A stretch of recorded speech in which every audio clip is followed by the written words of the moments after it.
नमस्कार मित्रांनो, माझं नाव प्रसाद आहे आणि मी एक दारुडे. Hi everybody. परमेश्वराची कृपा आणि अल्कोहोलिक्स अनॉनिमस या संघटनेच्या तत्वांच्या आचरणामुळे आजचा दिवस आत्तापर्यंत दारूपासून दूर आहे. अल्कोहोलिक्स अनॉनिमसमध्ये चमत्कार घडतात. अनेक जुन्या सभासदांकडून ऐकत होतो, त्याचा अनुभव आत्ता घेतोय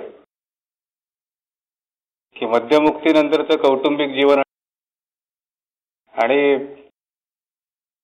त्याच विषयावर मला बोलायचं आहे. त्याला आणखीन एक ॲडिशन केलं आहे, सामाजिक जीवन. मित्रांनो, अल्कोहोलिक्स अनॉनिमसमध्ये येण्यापूर्वी समाजाच्या दृष्टीने माझं कौटुंबिक जीवन अतिशय वेल टू डू, अतिशय चांगलं, अतिशय उत्तम, अतिशय आदर्श आहे असं दाखवण्यात मी बऱ्याच प्रमाणात यशस्वी होत होतो. समाजातल्या अनेक थरांमध्ये माझ्या घरात चाललेले तमाशे समजत नव्हते. ते बाहेर जाणार नाही त्याची काळजी मला घेता येत होती. किंबहुना माझ्या अब्रूचे धिंदवडे निघून आहेत अशी माझ्या बायकोची कल्पना किंवा अपेक्षा जास्त असल्यामुळे ती गप्प होती. आणि ह्याचा सगळ्यांचा परिणाम म्हणजे विस्कळीत झालेलं कौटुंबिक जीवन चार भिंतींच्या आत राखण्यात मला यश येतंय अशा समजामध्ये मी राहत होतो. पण प्रत्यक्षात त्यातलं काहीही नव्हतं. माझी मुलगी शाळेमध्ये कुठल्या वर्गात शिकते, शाळेमध्ये तिला फी भरायला लागते का फी भरायला लागत नाही, किती फी भरायला लागते हे मला माहीत नव्हतं. शाळेमधल्या पालकांच्या सभांना ज्या ज्या वेळेला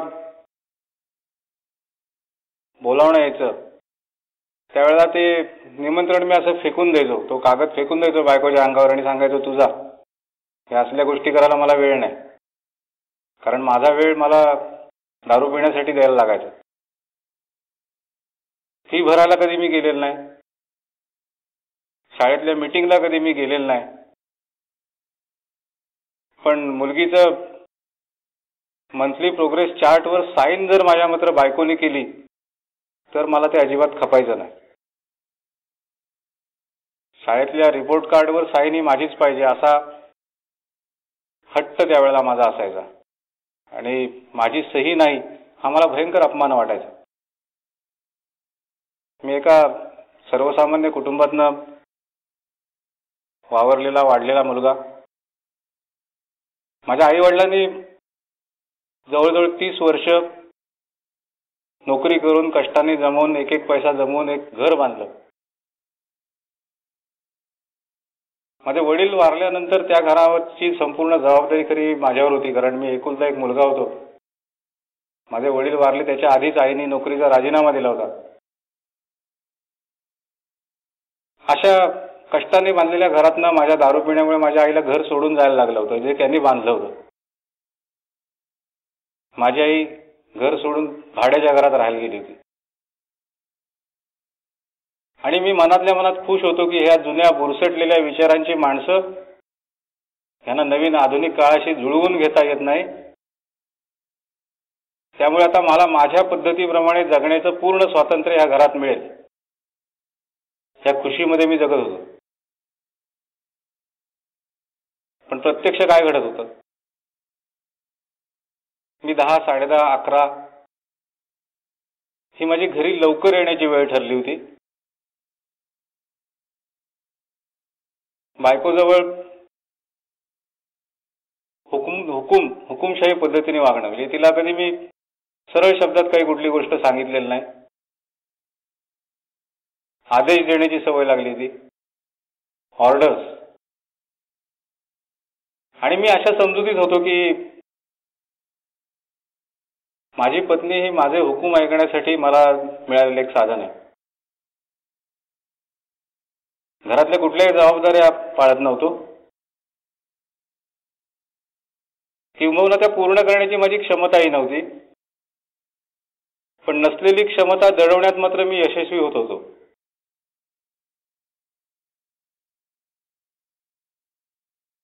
अशा पद्धतीने सगळं जीवन चाललं होतं. बाहेरच्या जगातल्या लोकांना यातली काही गोष्ट समजत नव्हत्या आणि त्यांच्यासमोर मात्र मी अतिशय एक आदर्श पती, आदर्श पिता एक चांगला मुलगा, अशा पद्धतीने माझी इमेज निर्माण करण्याचा आणि ठसवण्याचा प्रयत्न करत होतो. कारण ती मला ठसवायला लागत होती, कारण माझ्याकडे वास्तवात त्यातलं काही नव्हतं. ही जरी माझी कौटुंबिक पार्श्वभूमी अल्कोहोलिक्स अनॉनिमसमध्ये येण्याआधी एक गोष्ट आणखीन सांगायची राहिली. अल्कोहोलिक्स अनॉनिमसमध्ये येण्याच्या आधी जवळजवळ 2.5 ते 3 वर्ष माझ्या कुटुंबाच्या सर्व आर्थिक जबाबदाऱ्या माझ्या पत्नीने स्वतःच्या खांद्यावर उचलल्या होत्या. कारण ज्या वेळेला इलेक्ट्रिसिटीचा वायरमन तुमचं लाईटचं बिल भरलंय का हे बघण्यासाठी पावती मागायला यायला लागला, ज्यांच्याकडनं मी उधार उसनवार पैसे घेतले होते त्यांचे फोन घरी यायला लागले, आणि त्या प्रत्येक वेळी ज्या वेळेला बायकोला खोटं बोलायला लागायला लागलं त्यावेळेला बायकोने मनाशी निश्चय केला आणि तिने स्वतःचे उत्पन्नाचे मार्ग निर्माण केले. त्यामुळे 2.5-3 वर्ष मला असं वाटत होतं की ठीक आहे, चला आता आपण मोकळे झालो, आपल्याला स्वातंत्र्य मिळालं, कुटुंबाच्या गरजा भागवण्याची जबाबदारी आता बायको समर्थपणे पेलते, आपल्याला ते बघण्याची गरज नाही. सामाजिक स्थान माझं काय होतं, मला असं वाटायचं की मी जिथे राहतो तिथल्या आजूबाजूच्या भागातल्या लोकांनी त्यांनी मला बोलवावं, सामाजिक कार्यक्रमामध्ये मी समोर असावं, सगळ्यांच्या पुढे असावं असं मला वाटायचं. आता कोणीतरी माझ्या भावाने सांगितलं की मला गुण वाटायचा तो. मग माझं हे श्रेष्ठत्व ठसवण्यासाठी मी मला न झेपणाऱ्या जबाबदाऱ्या अंगावर घ्यायला लागायचो, पुढे पुढे करायचो. एखाद दुसरं काही सामाजिक काम असेल तर मी पटकन म्हणतो हे काय ठीक आहे मी करतो, माझ्याने ते काही व्हायचं नाही, आणि त्या अपयशाचं खापर मी कोणावर तरी जुलमाने फोडायचो. त्याच्यातनं पुढे वाद वाढायचे, भांडणं वाढायची, आणि मग ही लोक म्हणायची की हा नसला तर बरं होईल. मला असं वाटायचं की मी असलो तर चांगलं होईल, आणि त्या लोकांना वाटत होतं की हा असला तर आहे त्याची पण विस्कळीत होईल सगळं.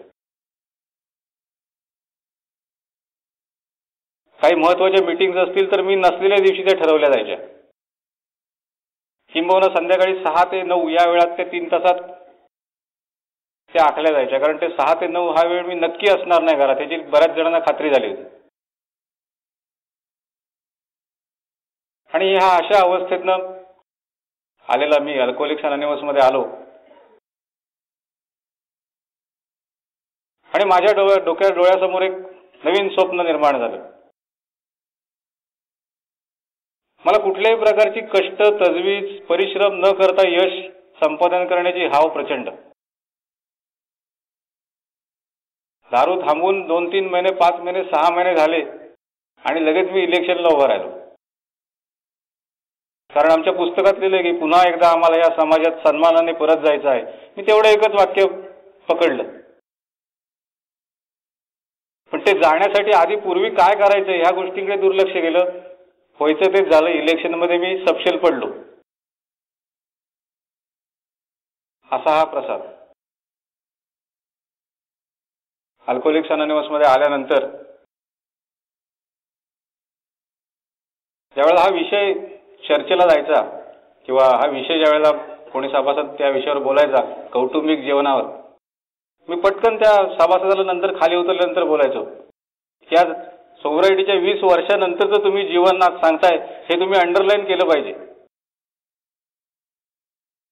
मला माझ्या खुजेपणाची, माझ्या कमीपणाची जाणीव मनात न होत असली तरी ती स्वीकारण्याची तयारी माझी त्यावेळेला नव्हती. तर प्रफुल्लला मी बोललेला आहे अनेक वेळेला, प्रफुल्ल हे विषय मांडताना तुम्ही असं सांगा ना की मी 20 वर्षानंतरचं माझं हे आज फॅमिली लाईफ आहे, 20 वर्ष मी परिश्रम केलेत. आणि तो प्रत्येक वेळी मला सांगितलं जायचं की ठीक आहे, पण हे ध्येय तरी तुम्हाला ठेवायला काय हरकत आहे, किमान ही पायरी ठेवायला तुमच्या डोळ्यासमोर ठेवण्यासाठी काय हरकत आहे. याच्या पुढे कदाचित तुम्ही जास्त प्रगती कराल, ह्याच्यापेक्षा आणखीन चांगलं जीवन जगाल, पण हा आशावाद तुम्ही जिवंत ठेवण्यासाठी हे ध्येय म्हणून तुम्ही का बघत नाही. मित्रांनो, माझी प्रवृत्ती एवढी दारूने खलास करून टाकली होती की मी ते आदर्श म्हणून बघण्याकडे सुद्धा डोळे झाक करत होतो. अशा अवस्थेतनं ज्यावेळेला पहिल्यांदा ही पुस्तकं गांभीर्याने वाचायला लागलो आणि स्वतःकडे बघायला लागलो. एका दुसरा सभासद सांगायचा की आता माझा आज सुट्टीचा दिवस आहे, मी आणि माझी बायको फिरायला जाणार आहोत. मी पटकन म्हणायचो तुम्ही फिरायला जाल नाही तर काय, तुम्हाला दुसरं काम काय आहे, दोघंही नोकरी करता, भरपूर पैसे येत आहेत. त्या सभासदांनी आपल्या नातेसंबंधामध्ये केलेली प्रगती मी दुर्लक्षित करायचो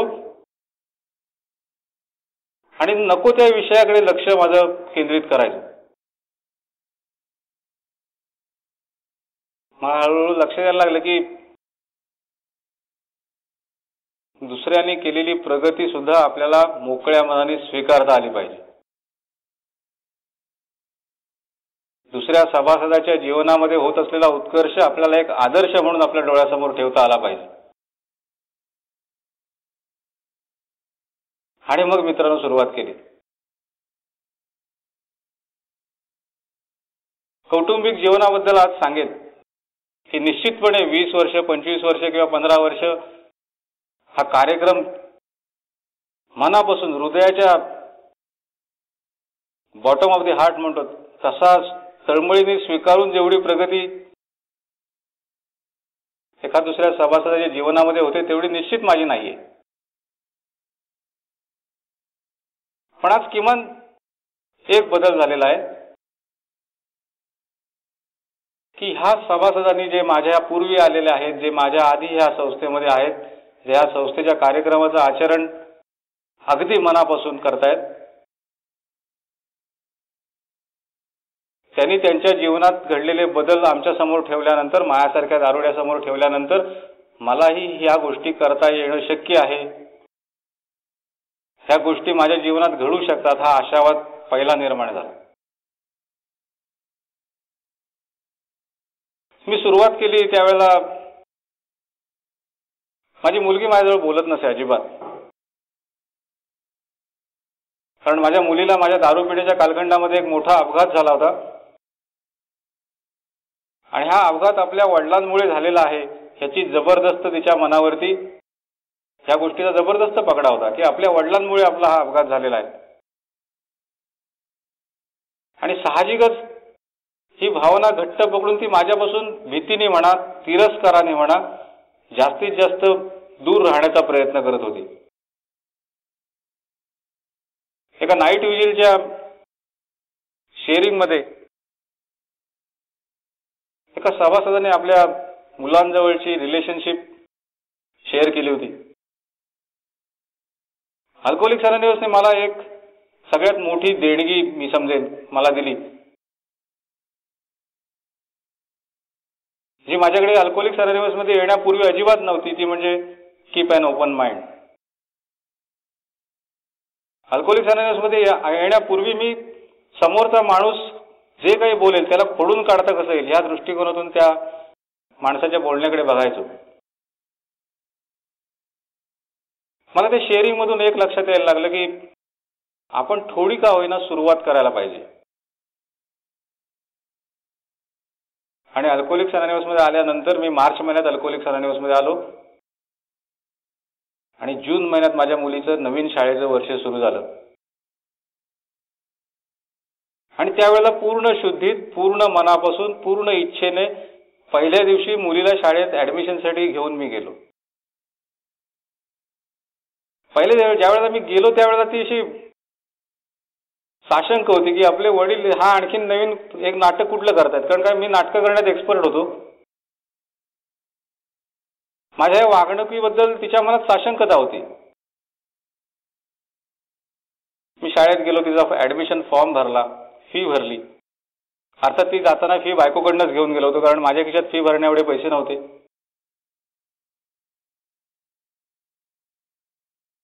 आणि शाळेतनं ते फॉर्म वगैरे भरल्यानंतर परत येताना मी बाजारात माझी गाडी वळवली आणि मुलीला पुस्तकांच्या दुकानात घेऊन गेलो. तिची ती सगळी पुस्तकं खरेदी केली आणि दुकानदाराला पटकन विचारलं की या पुस्तकांबरोबर कव्हर्स देतात ती तुम्ही देता की नाही. आणि मुलगीने माझ्याकडे पहिल्यांदा आश्चर्यचकित नजरेने बघितलं की आपल्या वडिलांना हे माहिती आहे की नवीन पुस्तकांबरोबर कव्हरही मिळतात. घरी गेलो. माझं अक्षर अतिशय सुंदर होतं. आज नाहीये ते, कारण त्या हाताने लिखाणाची सवय मोडली. पण त्या दिवशी मनापासून तिच्या सर्व पुस्तकांवरती नावं घातली, कव्हर्स घातली. आणि हा माझ्या मुलीसाठी एक मोठा आश्चर्याचा धक्का होता की आपल्या वडिलांना ह्या गोष्टी माहीत आहेत, ह्या गोष्टी आपले वडील करू शकतात. आणि नंतर हळूहळू तिला 1-2 दिवसांनी शाळेतल्या तिच्या प्रगतीबद्दल, शाळेत घडलेल्या घटनांबद्दल चौकशी करायला सुरुवात केली, उत्सुकता दाखवायला सुरुवात केली. आणि एवढ्याच गोष्टीत मी समाधान मानत होतो सुरुवातीला. याचं कारण माझा जो मूळ प्रॉब्लेम होता त्याला हात घालायला मला भीती वाटत होती. माझ्या मुलीच्या जवळचे नातेसंबंध सुधारणं मला सोपं होतं,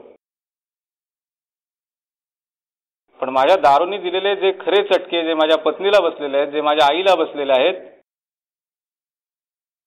त्यांच्यावर फुंकर घालण्यासाठी एकतर माझा अभिमान, गर्व आड येत होता,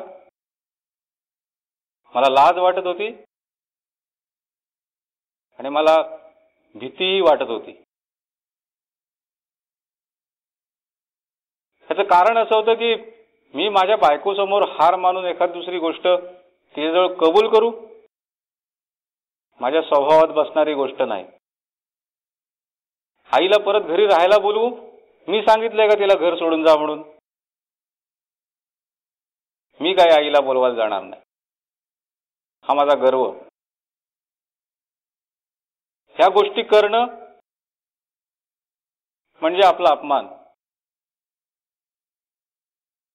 आणि माझ्या ह्या कुठल्याही सलोख्याच्या प्रयत्नांना समोरून मिळणारा रिस्पॉन्स पॉझिटिव्ह नसेल तर, पुन्हा एक अपयशाचा शिक्का आपल्या कपाळावर बसला तर, ही भीती.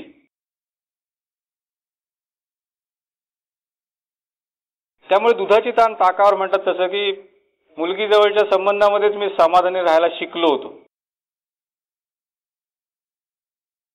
पण हरकत नाही, मला एक माझ्या कौटुंबिक जीवन सुधारण्यासाठी एक संधी मिळाली होती, एक नवीन मार्ग खुला झाला होता. मग मला बायकोला काही सांगायचं असलं तर मी माझ्या मुलीच्या माध्यमातून बायकोपर्यंत पोहोचवायला लागलो होतो. आईची बातखबर काढायची असेल तर मुलीला आईकडे पाठवायला लागलो होतो.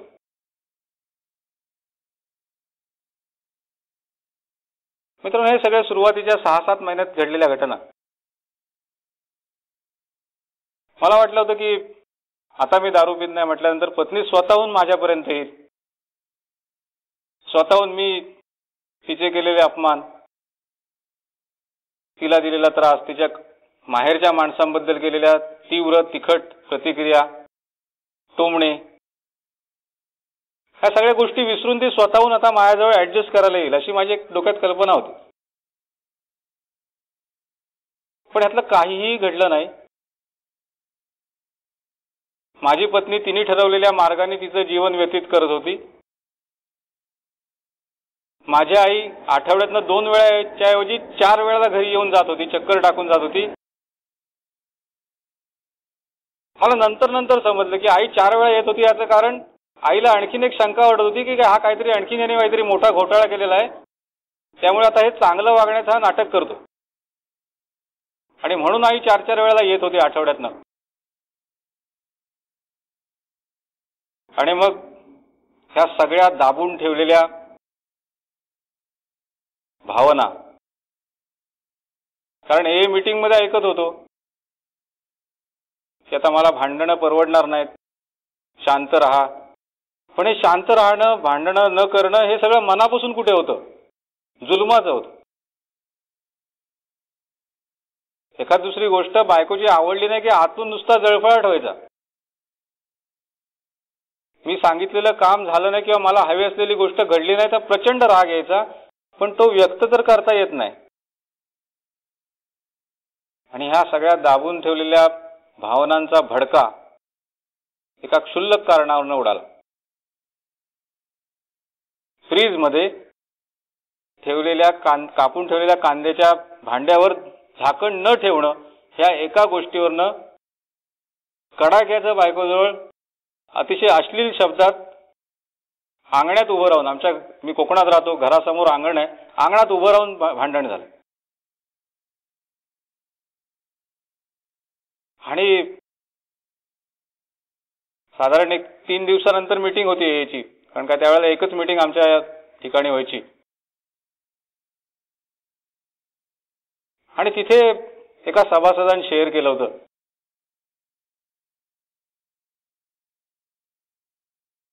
की तुमची अल्कोहोलिक्स अनॉनिमस मधली सोब्रायटी, तुमची मद्यमुक्तता ही कितपत यशस्वी होत आहे ह्याचा तपासण्याचं एकच मीटर आहे, आणि तो म्हणजे तुमचं कुटुंबात असणारं स्थान आणि तुमचं कुटुंबात असणारं रिॲक्शन, इंटरॅक्शन. आणि माझ्याकडे तर वॉल्स ऑफ सायलेन्स. मी काही बोलणार नाही, बायको काही बोलणार नाही. मला काय सांगायचं तर मुलगीला सांगणार, बायकोला मला काही सांगायचं असलं तर ती पण मुलगीच्या माध्यमातून माझ्यापर्यंत पोहोचवणार. फार कठीण आणि केवळ अशक्य वाटणारी गोष्ट करायला धाडस केलं.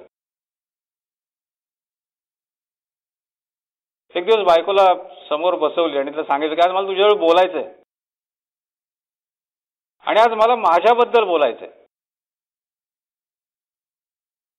कारण यापूर्वी ज्या ज्या वेळेला आम्ही समोरासमोर असू त्यावेळेला एक सुरुवात अशी असायची की तू ही गोष्ट केली नाहीस, तुला मी हे सांगितलं होतं, तू हे केलं नाहीस, तू ऐकलं नाहीस, तुझ्या ह्या वागण्यामुळे माझं असं नुकसान झालं. आणि बायकोला तो एक मोठा धक्का होता की आपला नवरा आज आपल्याबद्दल बोलणार आहे आणि तो माझ्यासमोर बोलणार आहे. एवढं बोलणं सुद्धा त्यावेळेला माझ्यासाठी मोठं धाडस होतं की आज मला माझ्याबद्दल तुझ्याजवळ बोलायचंय. बायकोने ती गोष्ट अशी झुरळ झटकाय तशी झटकून टाकली. तू काय बोलणार म्हणाली, माझ्या 4 चुका सांगणार, मी कशी नालायक आहे ते शिकवणार मला. मी परत तिला सांगितलं मला माझ्याबद्दल बोलायचंय. ठीक आहे म्हणाली, बोल. म्हटलं बस. नाही मला वेळ नाही, तू पटकन काय ते बोल. कारण आत्तापर्यंतचा अनुभव असा होता की आमचं दोघांचं बोलणं 4-5 वाक्यांमध्ये भांडणामध्ये रूपांतरित व्हायचं. 4-5 वाक्यानंतर भांडण हे सुरू झालंच पाहिजे. आणि मी मोठं धाडस करून सांगितलं की मला आता ह्या सगळ्या भांडणांचा कंटाळा आलाय आणि ती मला माझ्याकडनं थांबवायचेत. या 2 वाक्य बोलण्यामध्ये मी 1 सेकंद पण दवडलं नाही. कारण मला आता भांडणांचा कंटाळा आलाय एवढं म्हणून मी जरी थांबवलं असतो तरी बायकोचा लगेच प्रतिप्रश्न असता, ही भांडणं काय मी करते काय. ही 2 वाक्य असा वाघ पाठीस लागल्यासारखं एकदम म्हटली आणि गप्प झालो. बायकोची रिॲक्शन त्याच्यानंतर एक, तुला कंटाळा आलाय ना, करू नकोस. इथून सुरुवात झाली. आणखीन एक बदल मला त्यावेळेला माझ्या आयुष्यात करणं, माझ्या कौटुंबिक जीवनात करणं मला दिसत होता. घरची आर्थिक जबाबदारी तर काही मी स्वीकारू शकत नव्हतो, कारण मी प्रचंड कर्जामध्ये अडकलेला होतो. माझं येणारं सगळं उत्पन्न माझे कर्जाचे हप्ते भरण्यात जात होतं.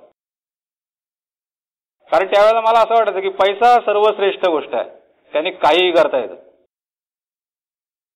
आणि तो माझ्याकडे नाही.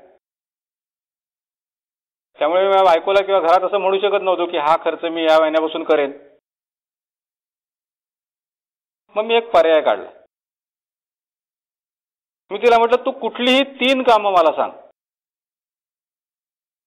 जी मी आजपासून नियमितपणे इमानीद्वारे मनापासून आणि स्वतःहून करेन.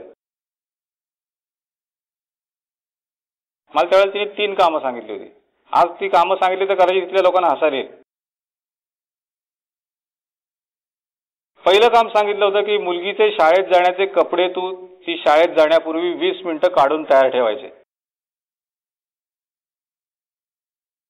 दुसरं काम सांगितलं होतं की पाण्याची बाटली तिची शाळेत जाताना भरून ठेवायची. आणि तिसरं एक काम सांगितलं होतं की रोज सकाळी उठल्यानंतर आंघोळ झाली की देवासमोर एक उदबत्ती लावायची. पण त्यावेळेला माझा देव वगैरे ह्या गोष्टींवरती प्रचंड खुन्नस होती या विषयावर. म्हटलं देवासमोर लावणार नाही, मी दरवाजाच्या बाजूला चौकटीवर जाऊन लावेल. ते म्हणजे चालेल, तिथे लावलीस तरी चालेल, पण ह्या 3 गोष्टी तू न चुकता करायला पाहिजेस. मी ह्या गोष्टींची आठवण करणार नाही, मी ह्या गोष्टी कर म्हणून तुला कधीही सांगणार नाही. ह्या गोष्टी स्वतःच्या स्वतः तू करायला पाहिजेस. पण नाही, एवढं व्यवस्थित असेल तर मी दारुड्या कसला. 2 दिवस अगदी आठवणीने ह्या गोष्टी केल्या आणि तिसऱ्या दिवशी पाण्याची बाटली भरायची विसरलो. बायकोने त्यावेळेला सांगितलं की जबाबदारी स्वीकारणं सोपी गोष्ट आहे, पण ती निभावणं फार कठीण आहे. कुठलीही असू दे, कितीही लहान असू दे.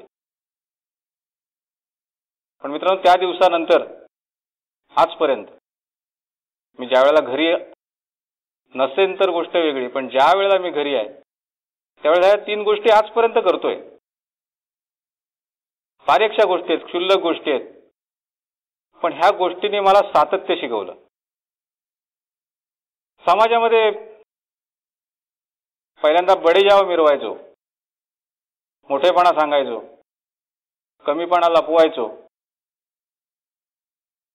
ज्या गोष्टी लोकांना समजल्या तर आपल्या इमेजला धक्का लागेल असं वाटायचं, त्या गोष्टी दडवून ठेवण्याचा कसोशीने प्रयत्न करायचो. अल्कोहोलिक्स अनोनिमस मध्ये आल्यानंतर इथे सांगितलं की सुरुवातीच्या काळामध्ये घरकाम, मीटिंग, ट्रायंगल मध्ये राहा. पण माझं विचित्र व्यक्तिमत्व आहे, मी कुठली गोष्ट बॅलन्स करू शकत नाही. मग मी माझ्या शेजारी जरी पूजा असली तरी त्याच्याकडे जायला नाखुश असायचो, त्याच्याकडे पण जायचो नाही. टोकाची भूमिका एकदम. बायको सांगायची, अरे आता घरी आलायस ना, शेजारी जरा पूजेला जाऊन ये, तीर्थप्रसाद घेऊन ये. छे छे छे छे छे छे, घर काम मीटिंग. एखाद्या वेळेला काही काम असलं, संध्याकाळी घराच्या बाहेर जायची वेळ आली, बायकोला सांगायचो, नाही आता संध्याकाळ झाली, आता मी संध्याकाळ झाल्यानंतर एकटा बाहेर नाही पडणार.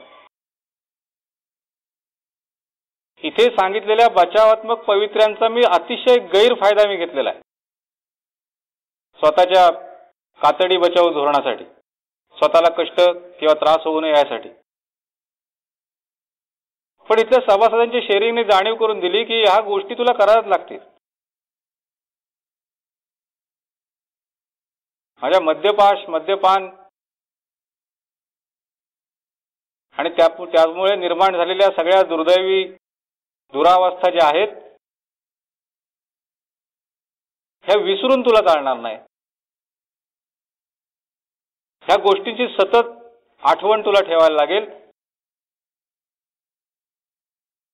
आणि ही आठवणच तुझे पाय तुला जमिनीवर ठेवायला भाग पडेल.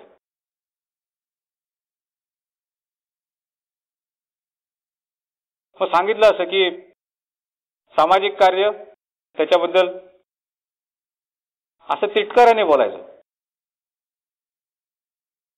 आता मध्यंतरीच्या काळात निवडणुका होत्या. स्वतः एकदा निवडणुकीला उभा राहिलो होतो, पडलो होतो, हरलो होतो. पण नंतर तोच मी निवडणुका लागल्यानंतर म्हणायचो, ह्या नेते मंडळींना समाजाची सेवा करण्याची केवढी कळकळ, ह्यातला एक तरी नेता स्वतःच्या घरातला केर काढत असेल काय? अरे तुला करायचंय काय? निवडणुका आहेत, नेते आहेत, ते इलेक्शन लढतील, ते निवडून येतील, तुला करायचंय काय? समाजातनं पूर्णपणे बाजूला राहणं म्हणजे मोठेपणा वाटत होता मला. कुठल्याही सामाजिक कार्यामध्ये सहभाग नाही. पण परत त्या लिटरेचरने जागा करून दिलं. की मला दारू न पिता सुद्धा परत त्या एकटेपणाच्या यातना भोगाव्या लागतील जर मी माझ्या जीवनशैलीमध्ये उपयुक्त बदल केले नाहीत तर दारू न पिताही त्या एकेकाळी दारू पिण्याच्या काळात भोगलेल्या एकांताच्या यातना दारू न पिताही भोगायला लागतील. आणि मित्रांनो, तसं झालं. माझी पत्नी एकदा आजारी होती, मी घरी नव्हतो आणि तिला चक्कर आली. ज्यावेळेला तिला हॉस्पिटलमध्ये नेलं, शेजारी माझा नातेवाईक राहतात, त्यांनी हॉस्पिटलमध्ये नेलं आणि जेव्हा ती शुद्धीवर आली त्यावेळेला तिने मला फोन करून कळवलं की असं असं मला चक्कर आले, अशी मी बेशुद्ध होते, आता मी दवाखान्यात मला आणले आणि आता मी बरी आहे. हे तिने मला फोन करून कळवलं. मला ज्यावेळेला समजलं त्यावेळेला मी तातडीने परत घरी पोचलो आणि घरी पोचल्यानंतर त्या माझ्या नातेवाईकांना विचारलं की एवढं सगळं तुम्हाला कोणाला कळवता आलं नाही मला. माझ्या चुलत भावाने मला प्रश्न विचारला, तुला कळवणार कसं? तू तुझा कधी फोन नंबर आमच्याजवळ दिलायस? तू 10 वेळा फोन नंबर बदलतोस, ते कधी आम्हाला कळवलेस?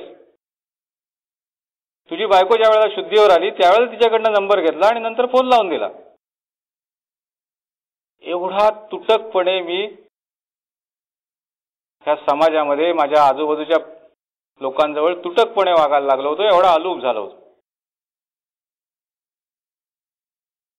हळूहळू ह्या चुका, हे फटके माझे डोळे उघडवत होते आणि लक्षात यायला लागलं की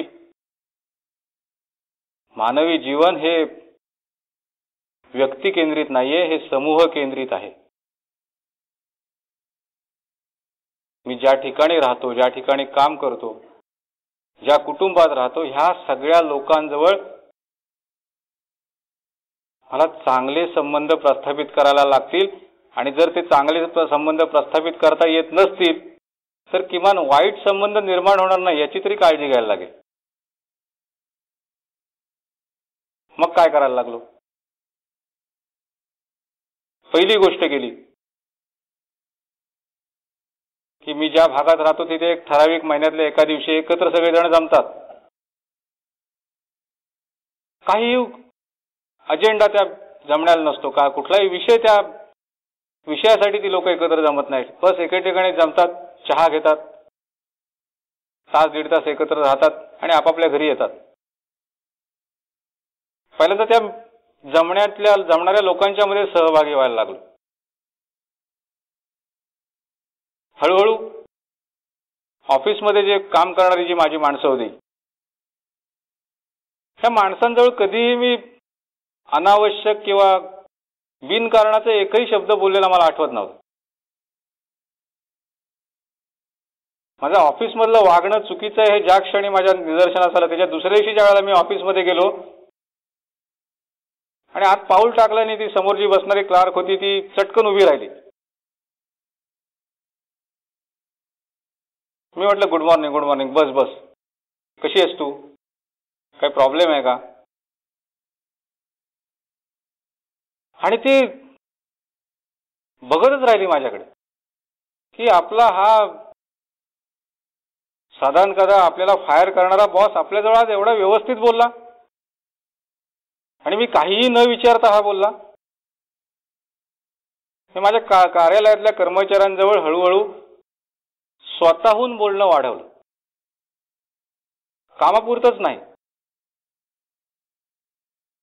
हळूहळू माझ्या ऑफिसमध्ये आज आम्ही एक कुटुंब म्हणून काम करायला लागलो. त्याचा परिणाम निश्चित मला चांगले मिळायला लागले. माझ्या व्यावसायिक उन्नतीसाठी ह्या रिलेशनशिपचा,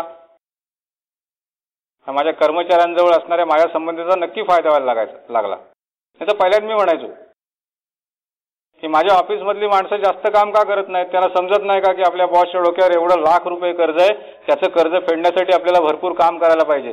अरे पण हे कधी मी त्यांना सांगितलंच नाही. मी त्यांना जास्तीत जास्त काम करून घेण्यासाठी उद्युक्त केलं नाही तर ते स्वतःहून कसं करतील? मला पाऊल टाकलं पाहिजे, मला पहिलं पाऊल टाकलं पाहिजे. आम्ही दर 15 दिवसानंतर सगळ्या स्टाफची एकत्र मीटिंग घेतो. या मीटिंगमध्ये आम्ही पहिला 1 तास हा आमच्या व्यावसायिक ज्या जबाबदाऱ्या आहेत, एकमेकांच्या कामांच्या जबाबदाऱ्या आहेत त्याच्यावर बोलतो आणि नंतरचे जवळजवळ 15 ते 20 मिनिटं स्ट्रिक्टली आम्ही असं ठरवलेलं आहे की ह्या 20 मिनिटांमध्ये कामाच्या संदर्भात कोणीही काहीही बोलायचं नाही. आणखीन एक बदल केला. पहिल्यांदा माझ्या ऑफिसमध्ये जवळजवळ 6 माणसं आहेत. माझ्या ऑफिसमधला एखाद दुसरा माणूस कुठे कामानिमित्त दुसऱ्या शहरात किंवा दुसऱ्या गावी जाणार असेल तर ते मला विचारायला लागायचं की हा कुठे गेलाय. एवढं एकाच कार्यालयात काम करताना आम्ही एकमेकांपासून दूर असणारे हे सगळे सहकार्यालयीन कर्मचारी, मी एका व्यवसायाच्या कामानिमित्त एका ऑर्गनायझेशनमध्ये गेलो होतो आणि तिथे बघितलं सकाळी बरोबर 9:30च्या ठोक्याला त्या कार्यालयातले सर्व कर्मचारी एकत्र येतात आणि परमेश्वराची प्रार्थना करतात. मी म्हटलं ही गोष्ट चांगली आहे, ही गोष्ट आपल्याला करता येईल. त्या दिवसानंतर आजपर्यंत माझ्या ऑफिसमध्ये आल्यानंतर सकाळी बरोबर 10:05 ऑफिसमध्ये उपस्थित असलेला प्रत्येक कर्मचारी आम्ही पसायदान म्हणतो.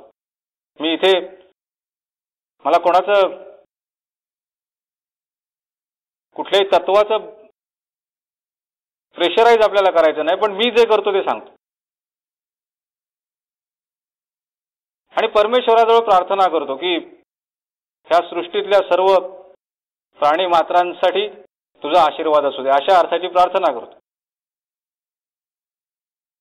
माझ्या कार्यालयात आज आम्ही अतिशय चांगल्या पद्धतीने खेळीमेळीच्या वातावरणामध्ये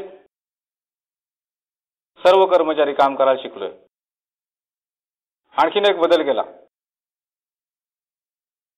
माझ्या कार्यालयातले कर्मचारी एकमेकांना कधी जे मी ए मधलं तत्व शिकलो, ए मध्ये मी बघतो इथे मला प्रसाद म्हणून ओळखतात. मी कुठला आहे, काय आहे, मी शिकलोय किती, मी कुठल्या फॅमिली बॅकग्राऊंड मध्ये आलो ह्याच्याशी काही घेणं देणं नाही. प्रसाद म्हटल्यानंतर हाय प्रसाद म्हणून समोरून मला रिप्लाय मिळतो. हेच तत्व मी माझ्या ऑफिसमध्ये वापरलं. माझ्या ऑफिसमध्ये आम्ही एकमेकांना प्रत्येकाच्या नावाने संबोधतो. मग तो कुठल्याही अधिकारावर असू दे, कुठल्याही पदावर असू दे, त्याच्या प्रथम नावाने संबोधायला सुरुवात केली. आज आमची अटॅचमेंट एकमेकांजवळची वाढलेली आहे आणि त्याचा परिणाम निश्चित माझ्या कार्यालयीन क्षमतेवर व्हायला लागला, चांगला परिणाम व्हायला लागला. समाजामधले संबंध सांगितलं असं की मीटिंग 6 ते 9 या वेळात ठरवायचे लोक.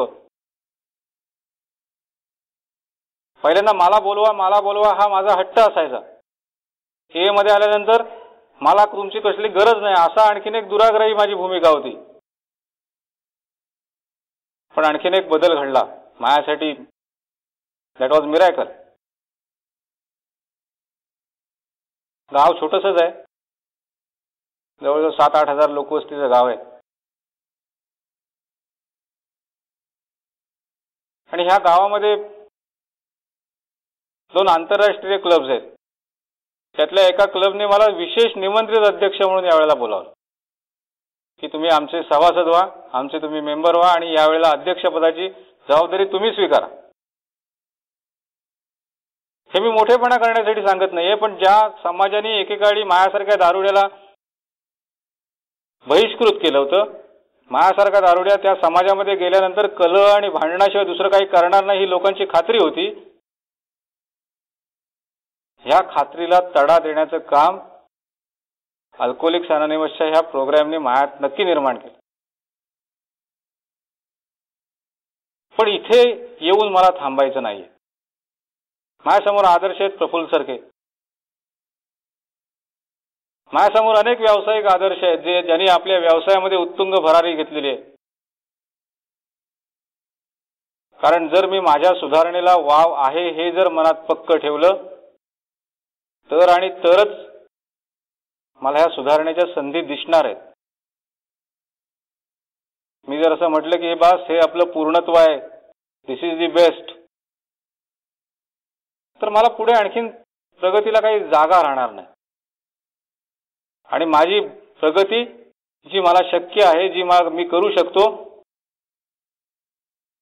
जी करण्यासाठी मला प्रयत्न करता येतील, ती माझ्या विजन मधून निघून जाईल. आज परमेश्वराजवळ सतत प्रार्थना असते की मला नवीन काय आहे ते मला जाणवून दे, मला आणखीन कुठे जागा आहेत त्याची सतत जाणीव करून दे. आणि त्यासाठी मला या प्लॅटफॉर्मवरती, या फेलोशिपमध्ये सतत कान उघडे ठेवून यायला लागणार आहे. आणि तीच मी आज परमेश्वराजवळ प्रार्थना करतो. मी पुन्हा आनंद समूहाचं आभारी आहे की त्यांनी ह्या विषयावर बोलण्याची संधी मला दिली.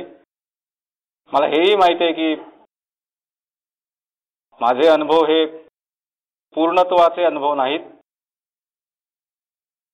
मला हेही माहिती आहे की माझ्या प्रगतीच्या कैक पटीने जास्त प्रगती आणि उत्कर्ष केलेले अनेक सभासद इथे आहेत. पण तरीही जे माझ्या जीवनात घडते ते मी आपल्या समोर ठेवलंय. धन्यवाद.